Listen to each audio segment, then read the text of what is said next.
Jackson Radio Show.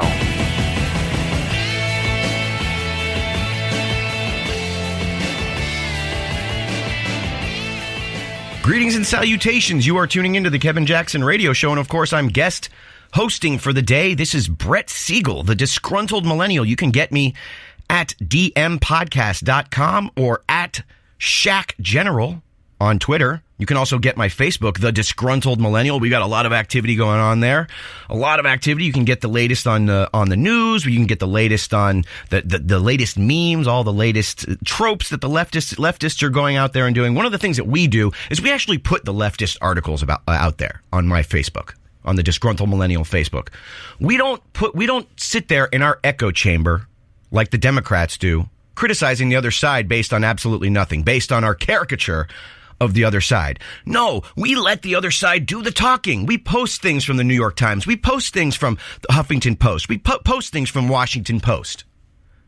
Because nothing explains the evil of leftism like leftists. We don't even have to do anything. We just have to post their stuff, their articles. And if you are even remotely, if you even have half a brain, you can read into it and see that there is something wrong. If you have half a brain, you can read WAPO, you can read HuffPo, you can read the New York Times, as Andrew Klavan likes to say, a former newspaper. It's obvious how they shill. It's obvious how they shill for the Democrats. CNN punching Anthony Weiner with kid gloves as if he was 4 years old, touting the fact that he and Uma Abedin, Hillary Clinton's would-be chief of staff, were crying because he's going to go to prison. I would be crying if I were going to prison too, but guess what? It would be for something that I didn't do, because guess what? I'm not sexting 15-year-olds. I'm not breaking any laws. You break the law, you go to prison.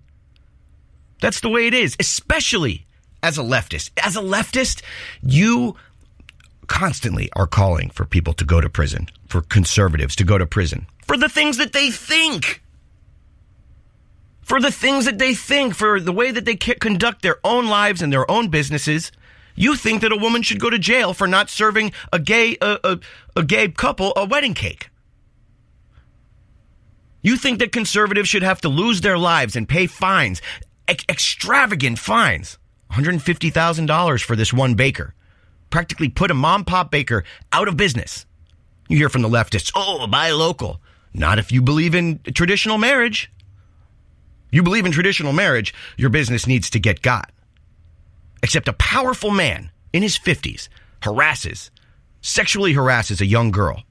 And the leftists come out with their crocodile tears, saying, oh, he's going to go to prison. It's going to interrupt his recovery from his addiction to sexting. Now, we've heard from Anthony Weiner before. This is not a new thing. He's had issues with his wiener for a long, long time.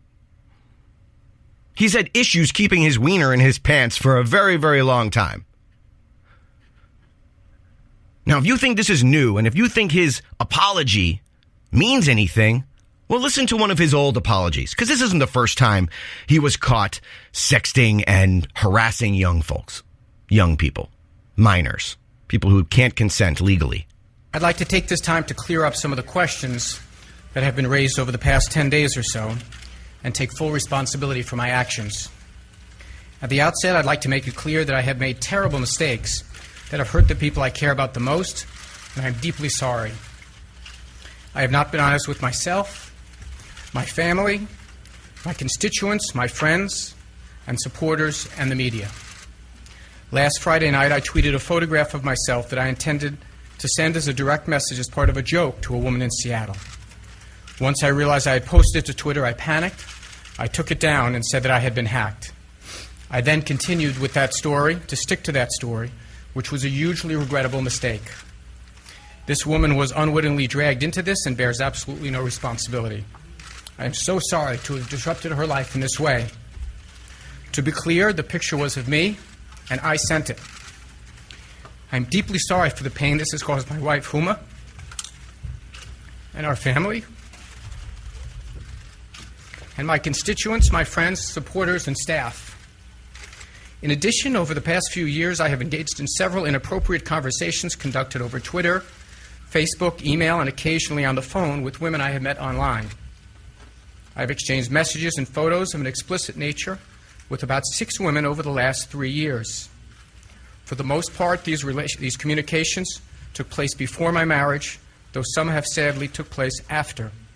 To be clear, I have never met any of these women or had physical relationships at any time. Do you really believe that? Do you really believe that Anthony Weiner has not had one physical relationship? That clip that you just heard was from back in 2011. 6 women back in 2011. It's 7 years, 6 years.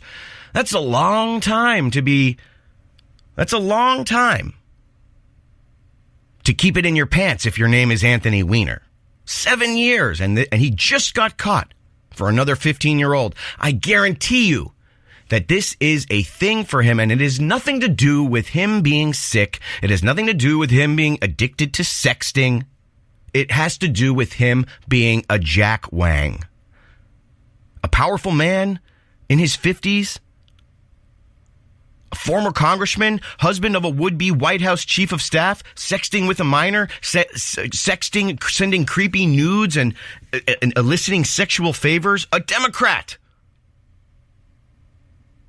a scumbag who has the nerve to use identity politics to convince us that American conservatives are deeply sexist. You're going to tell me that conservatives are the deeply sexist ones? Where are the social justice warriors coming out and saying, well, down with Anthony Weiner. He was sexually harassing a minor, and that's a display of implicit sexism in the Democrat Party. He's a congressman, a Democrat congressman, married to Huma Abedin. Doesn't get that much closer to Hillary Clinton. Doesn't get much closer than to the very center of the onion than Hillary Clinton. And this is her husband. Where is the talk about implicit sexism? Where is the talk about white privilege? No, they're not going to talk about that stuff. Because he is protected.